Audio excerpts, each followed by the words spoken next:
दोस्तों नमस्कार। अच्छा प्रशासक और अच्छा प्रबंधक कौन है? अच्छा प्रबंधक वो है जो हल्दी भी ना लगे, फिटकरी भी ना लगे और रंग चोखा आ जाए। कहने का मतलब है न्यूनतम संसाधनों के अंदर जो अधिक परिणाम दे दे वही अच्छा प्रबंधक है। सफल प्रबंधक वो है जो निर्णय ले, निर्णय बहुत जल्दी में ले, निर्णय लेने से पहले 50 बार सोचे नहीं, वो सफल प्रबंधक है। और हनुमान जी इस कसौटी पर पूर्णतया खरे उतरते हैं, या यूं कहें वो मैनेजमेंट के शीर्ष गुरु है, वो मैनेजमेंट के आदि गुरु हैं। दोस्तों कहते हैं कि निर्णय लेने में कभी भी कंफ्यूजन नहीं होना चाहिए, और जब जब बात आती निर्णय लेने की, हनुमान जी अविलंब बिना कोई एक क्षण गंवाए निर्णय ले लेते हैं। इसका उदाहरण बताता हूं। भगवान श्री राम पर जब नागपाश का फंदा होता है तो बाकी सब हितैषी होते हैं भगवान श्री राम के, लेकिन सब ये सोचते हैं कि क्या करें और क्या ना करें। सबके चेहरे पे उद्विग्नता है, उदासी है, लेकिन बिना एक सेकंड खराब किए हनुमान जी चले जाते हैं और गरुड़ को लेकर के आ जाते हैं। तो दोस्तों अच्छा प्रशासक वही है, अच्छा प्रबंधक वही है जो क्विक डिसीजन ले ले, और हनुमान जी इस कसौटी पर खरे उतरते हैं। हनुमान जी जब रावण के पास जाते हैं तो हनुमान जी को कैद सा कर लिया जाता है। तब भगवान श्री राम के बिना कहे ही वो ये कह देते हैं कि मैं भगवान श्री राम का भेजा हुआ दूत हूं, और ऐसे निर्णय लेते हैं कि खुद तो समस्या में है, उससे तो निकलते ही हैं, किसी और की पूंछ भी जला करके आ जाते हैं। तो ऐसे हनुमान जी है। इसी तरीके से दोस्तों कहते हैं जीवन के अंदर कोई भी काम करने से पहले उसका विश्लेषण होना बहुत ही जरूरी है। भगवान श्री राम कहते हैं कि सीता जी को ढूंढना है, तब हनुमान जी कहते हैं कि मुझे उनकी कोई निशानी दो।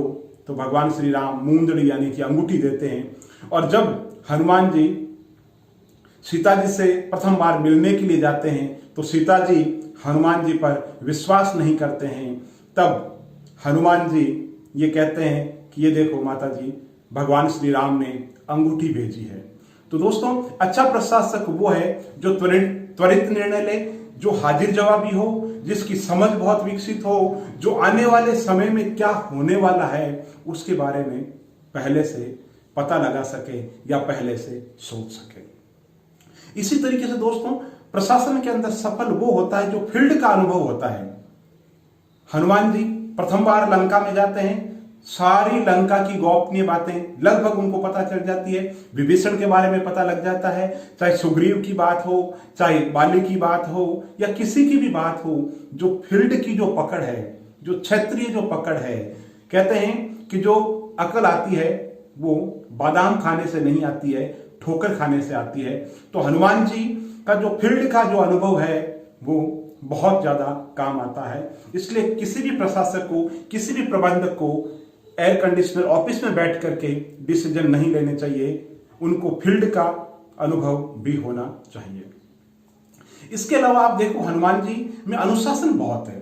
अनुशासन की वो पराकाष्ठा है, ज्ञानवान है, प्रज्ञावान है, बुद्धिमान है, लेकिन अनुशासन इतना है कि बॉस इज ऑलवेज राइट। भगवान श्री जो राम ने कह दिया उससे ऊपर कुछ नहीं और उससे नीचे कुछ भी नहीं। तो अनुशासन जो है उसकी पराकाष्ठा है हनुमान जी। इसके अलावा हनुमान जी में एक जो सबसे बड़ी जो विशेषता है वो है कि स्थानीय परिस्थितियों के हिसाब से, स्थानीय समय और मांग, वक्त का तकाजा क्या है वैसे निर्णय लें।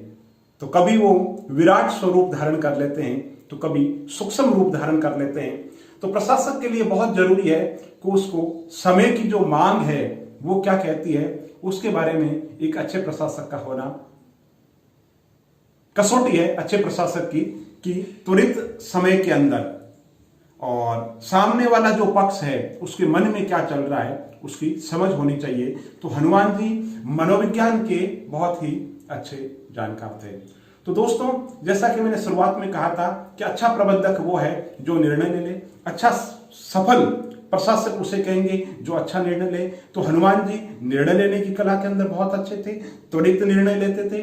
फील्ड का जो पकड़ था, फील्ड का जो अनुभव था, वो उनका बहुत ही ज्यादा बेमिसाल था। इसी तरीके से जो हनुमान जी है, उनकी एक और विशेषता है, और वो ये विशेषता है कि हनुमान जी एक काम को करते समय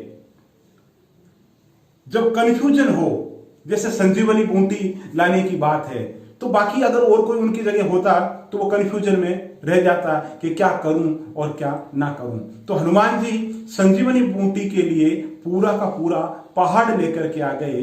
तो इससे एक निष्कर्ष और निकलता है कि जब आप वह को हो, आप जो द्वंद्व हो, तो आप ऐसा काम करो जिसमें सारी की सारी समस्याओं का समाधान हो जाए। तो इस कसौटी पर हनुमान जी 100% खरे उतरते हैं, और हमें उनके जीवन से अनुशासन और सत्यनिष्ठा और चरित्र की उच्चता जैसे जो मानक है उनका जीवन में पालन करना चाहिए। और देखते रहिए टेक्निकल जोगिया। आपकी प्रतिक्रिया का मुझे इंतजार है। बहुत बहुत धन्यवाद।